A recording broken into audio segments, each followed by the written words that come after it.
Two issues that we talk to farmers about when we deliver our farm safety visits is the risks of managing work-related fatigue and also the risks of workers working alone. With work-related fatigue, under OHS law is performance-based legislation, it's not prescriptive. You will not see anywhere in the OHS Act or regulations, or anywhere else for that matter, anywhere that prescribes thou must not work more than X number of hours per week. That's not how it works. If our worker was to be involved in an incident and it was evident that they had worked excessively long hours, that will come out from an evidentiary point of view and looked at in the context of that incident. A farmer once asked me, a grain farmer, how many hours can my employees work in a week? And I asked him, how many hours do they work? And he said 14 hours a day. And then I asked, how many days in a row would they work that? He said 7. And this is obviously during the peak of harvest. And I explained to him and said to him, you've answered your own question. Well, clearly he ought to have known and recognised that that was excessive. Farmers have to manage the risk of work-related fatigue. They have to plan for their harvest. They have to make sure that they don't expose people to excessively long working hours.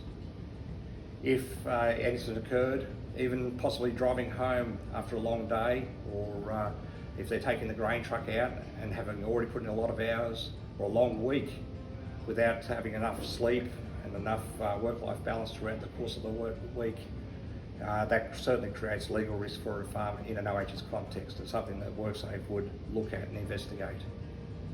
So again, no prescription around how many hours. You won't see anywhere that says if 40 or 50 hours per week. It's up to you to make sure you manage that risk and make sure that you look after people's safety and don't expose them to excessively long working hours. Give them rest breaks. Also, during the course of the work on the machinery, for example, if they're in the chaser bin or on the header, give them an opportunity to stop for an hour or two, have a cup of tea, step away from the machine, and then get back into the work. So even breaking up the work in between time. And also have regard for climatic conditions. For example, during warm weather, hot weather, that could also be a compounding factor. The second issue we then talk about is the risks of working alone.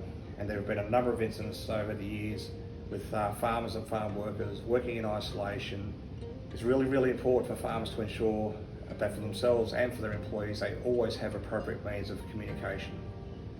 With mobile phone services, if on your farm you have coverage from width to breadth and can reach your employees at all points in time, well, that may be sufficient. Just the same, we strongly recommend the use of software applications that can be installed on phones that do provide the capacity to be able to locate a person and or for that person to be able to reach emergency services and to hit the app and then be locatable.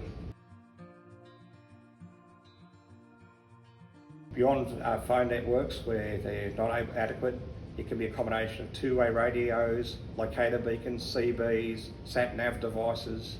On a lot of farm machinery, technology can now be introduced or installed on a machinery which will identify even vehicle speeds, vehicle location, movements that pinpoint the location where a person might be situated.